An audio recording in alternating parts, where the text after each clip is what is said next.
উপস্থিত ফুলিয়া বিদ্যা মন্দিরের পরিচালন সমিতির সম্মানীয় সভাপতি ও পরিচালন সমিতির সম্মানীয় অন্যান্য সদস্যগণ, বিদ্যালয়ের সম্মানীয় ভারপ্রাপ্ত প্রধান শিক্ষক মহাশয়, উপস্থিত সম্মানীয় প্রাক্তন প্রধান শিক্ষক মহাশয়, ফুলিয়া বিদ্যা মন্দির, প্রাক্তন পরিচালন সমিতির সম্পাদক ফুলিয়া বিদ্যা মন্দির, সম্মানীয় প্রাক্তন শিক্ষক শিক্ষিকাগণ, বিদ্যালয়ের সম্মানীয় অন্যান্য শিক্ষক শিক্ষিকাগণ, উপস্থিত কলকাতা বিশ্ববিদ্যালয়ের অন্যতম অধ্যাপক, আমাদের কাছের মানুষ অগ্রযুবতী উত্তমদা, সকলকে বিদ্যালয়ের পক্ষ থেকে প্রণাম, শ্রদ্ধা এবং সাদর অভ্যর্থনা জানাই। এবং বিদ্যালয়ের প্রাণপ্রিয় ছাত্রছাত্রীরা, যাদের জন্য আজকে আমরা এখানে সকলে সমবেত হয়েছি, উদ্দেশ্য একটাই, প্রধান উদ্দেশ্য আমাদের বিদ্যালয়ের পত্রিকা পরিচয়, সেই উন্মেষ সংখ্যার প্রকাশ। একদিকে আগমনীর বাজনা বেজে চলেছে প্রকৃতির আকাশে বাতাসে, একই সঙ্গে সেই শারদোৎসবের বাজনার সঙ্গে ফুলিয়া বিদ্যা মন্দিরের পরিচয় পত্রিকার উন্মেষ সংখ্যার প্রকাশ একই সঙ্গে মিলেমিশে একাকার।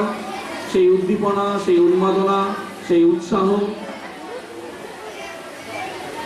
অনেকের প্রয়াস, প্রচেষ্টা, সমর্থন, সহযোগিতা সব একত্রিত হয়ে আজকে আমাদের এই ফসল পরিচয় পত্রিকা কিছুক্ষণের মধ্যেই যার প্রকাশ অনুষ্ঠান হতে চলেছে।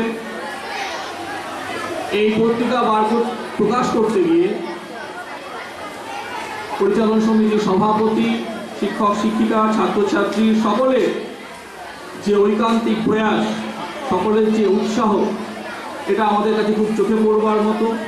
অসংখ্য ছাত্রছাত্রীরা তাদের লেখা জমা দিয়েছে, তাদের সেই নিজেদের ছোট্ট হাতের ছোট ছোট লেখা আমাদের কাছে খুব মজার, খুব প্রাণের চেয়েও প্রিয়। সেই সবুজ অবুজ, এই সবুজের অভিযান। কিন্তু আমাদের একটা ছোট্ট ব্যর্থতা, আমরা হয়তো এই অসংখ্য লেখাকে এই দুই মলাটের মধ্যে স্থান করে দিতে পারিনি। কিন্তু আশা রাখি, স্বপ্ন দেখি যে এই সমস্ত কচি কাঁচা সবুজ অবুজের দল, যাদের লেখা আগামী দিনে বিদ্যালয়ের পত্রিকায় স্থান পাবে এবং আগামী জীবনেও তারা উৎসাহিত হবে, প্রতিষ্ঠিত হবে, তাদের ভবিষ্যৎ, তাদের স্বপ্ন সফল হবে। এই পত্রিকা প্রকাশ করতে গিয়ে পত্রিকার সম্পাদক মণ্ডলী, সর্বশ্রী শ্রী বিপ্লব ব্যানার্জি, শ্রী সুশীল কুমার বসাক, শ্রী মৃণালকান্তি মাহাতো, আমি নিজে, শ্রী সুতনু হালদার, শ্রীমতী স্বাগতা সেনগুপ্ত, সোমা দাস, এদের সকলের ঐকান্তিক আগ্রহ, প্রচেষ্টা, সহযোগিতা বারবার ভোলার নয়। এতৎ সত্ত্বেও সব কিছুর মধ্যেও হয়তো কোনো ত্রুটি থাকতে পারে, ভুল থাকতে পারে। সম্পাদক মণ্ডলীর পক্ষ থেকে সেই ভুল স্বীকার্য এবং যা কিছু প্রাপ্তি, সেই প্রাপ্তি সকলের জন্য বর্ষিত হোক। আগামী দিনে ফুলিয়া বিদ্যা মন্দিরের চলার পথে আরও অনুপ্রেরণা দিক। আগামী দিনের শিক্ষা, বিদ্যালয়ের প্রাঙ্গণ এবং শিক্ষা জগৎকে এই পত্রিকা পথ দেখাক, সকলের মনের মণিকোঠায় স্থান পাক, এই আশা, এই প্রত্যাশা রেখে সকলকে আরও একবার অগ্রযুবতীদের শ্রদ্ধা, প্রণাম, ছোটদেরকে আরও একবার শুভেচ্ছা, ভালোবাসা এবং সকলকে একই সঙ্গে আগামী শারদীয়া উৎসবের অগ্রিম শুভেচ্ছা জানিয়ে শেষ করছি। নমস্কার। এখানে যে কথাটা না বললেই নয়, সেটা হচ্ছে যে শেডের নিচে আমরা দাঁড়িয়ে আছি, তার প্রতিটি বাঁশ, প্রতিটি ত্রিপল, প্রতিটি ফুল, প্রতিটি বেলুন, প্রতিটি লেখা সম্পূর্ণটাই হচ্ছে আমাদের ছাত্রছাত্রীদের নিজের হাতে। তাদের অক্লান্ত পরিশ্রমের ফসল আমরা এখানে দাঁড়িয়ে মাইক্রোফোন হাতে আমরা সকলে শুনছি, দেখছি। কিন্তু যে ছেলেগুলো পিছনে থেকে, যাদেরকে একটু আগে আমি বকাবকি করেছি, আমার কষ্ট হয় সেই ছেলেপেলেগুলো সকাল নেই বিকেল নেই পরশুদিন থেকে অক্লান্ত পরিশ্রম করে এই কাজটুকুলো উদ্ধার করেছে। আমার খুব খারাপ লাগছে, ওদের আজকেও আমি বকেছি যে তোরা দেরি করছিস কেন, কিন্তু এটা বাস্তব। ওদের জন্যই আমাদের এইটুকু। সারাটা জীবন মনে থাকবে যে ফুলিয়া বিদ্যা মন্দিরের এই কটা ছেলে, দ্বাদশ শ্রেণীর অনেকগুলো ছেলের মধ্যে যুক্ত, তারা এই কাজটুকু করে গেছিল। ওই দেওয়াল রং করা থেকে শুরু করে এইগুলো সব। সঙ্গে আমাদের শিক্ষকরা, বিশেষ করে অশোক আমাদের কর্মকার শিক্ষক, সে নিজে সহযোগিতা করেছে, সকালে এসছে বিকেলে এসছে। মঞ্চ সজ্জার জন্য এদেরকে ধন্যবাদ। সমীরবাবু বলে গেছেন যে এই পত্রিকা প্রকাশের জন্য প্রত্যেকেই কেউ না কেউ কোনো না কোনোভাবে জড়িত। কেউ এক লাইন লিখে লেখা হোক, কেউ সাহায্য করে হোক, রেকটিফিকেশন করে হোক, সব লেখা ছাত্রছাত্রীরা যা জমা দিয়েছে তার 99% লেখা আমরা কাটাছেঁড়া করেছি, করতে হয়েছে। যাকে সেই পত্রিকার উদ্বোধন করবো আমরা এখন, যার জন্য অনুষ্ঠান। যার কথা না বললে নয়, ভারপ্রাপ্ত প্রধান শিক্ষক রথীন চক্রবর্তী, যার কথা আমার অল্প কদিনের চাকরি জীবন বাকি, আমি ভুলবো না। সেটা হচ্ছে বিদ্যালয়ের পরিচালনা সমিতির সভাপতি সুব্রত বাবুর কথা আমি ভুলতে পারি না, কোনদিন ভুলবো না। অনেক অক্লান্ত পরিশ্রমের মধ্যে দিয়ে তারা আমাকে সহযোগিতা করেছে, আশ্বাস দিয়েছে, বিশ্বাস দিয়েছে, আমার মনে সাহস জুগিয়েছে। আমরা প্রত্যেকে মিলে আজকের এই দিনটার জন্য অপেক্ষা করছি। ধন্যবাদ তাদের দুজনকে।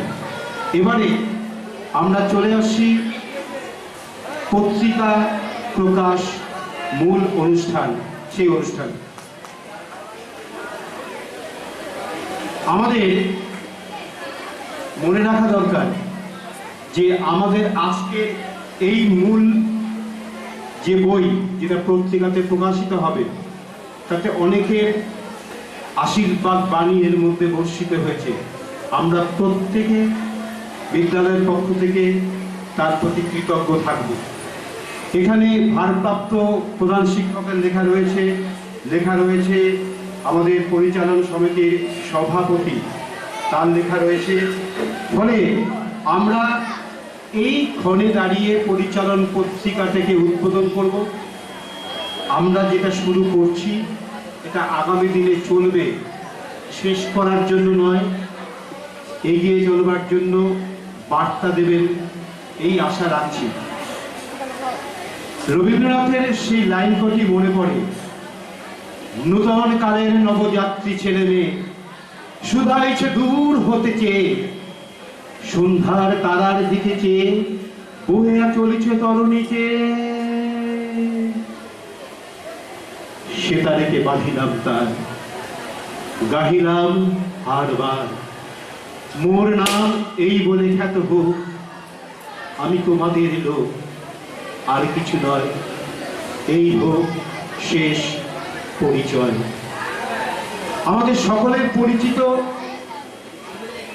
পরিচয় পত্রিকা আমাদের মিলন বন্ধন ঘটা, এ হোক মিলনের পত্রিকা।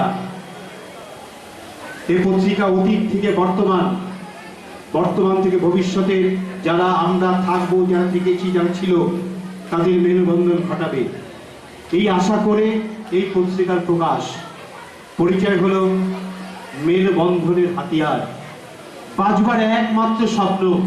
পরিচয় মনের গ্লানি দূর করে, পরিচয় বন্ধুত্ব সৃষ্টি করে, পরিচয় অস্থিরতা দূর করে, সম্প্রীতির বুনিয়াদ সৃষ্টি করে। পরিচয় পত্রিকার উদ্বোধনে আমাদের মধ্যে আমাদের আজকের অনুষ্ঠানের সভাপতি, আমাদের পরিচালনা সমিতির সভাপতি মাননীয় সুব্রত বাবুকে মঞ্চে আহ্বান করছি ডক্টর উত্তম ঘোষ মহোদয়কে সঙ্গে সহযোগিতা করবার জন্য। তিনি আমাদের মধ্যে উপস্থিত হয়েছেন, আমরা আন্তরিকভাবে ধন্যবাদ, কৃতজ্ঞ। আজকে আপ্লুত ফুলিয়া বিদ্যা মন্দিরের এই মাটিতে ডক্টর উত্তম ঘোষের পদার্পণ ঘটেছে, আমরা আগামী দিনে তার প্রত্যাশী। সুব্রত সরকার মহোদয় পরিচালনা সমিতির সভাপতি এবং মাননীয় ডক্টর উত্তম ঘোষ মহোদয়কে মঞ্চে আহ্বান করছি পরিচয় পত্রিকার উদ্বোধন করার জন্য। মাননীয় সুশীল বাবু আমার নেপথ্যে রয়েছেন এই সহযোগিতাটা করবার জন্য। মঞ্চে তাদেরকে ডেকে নিচ্ছি।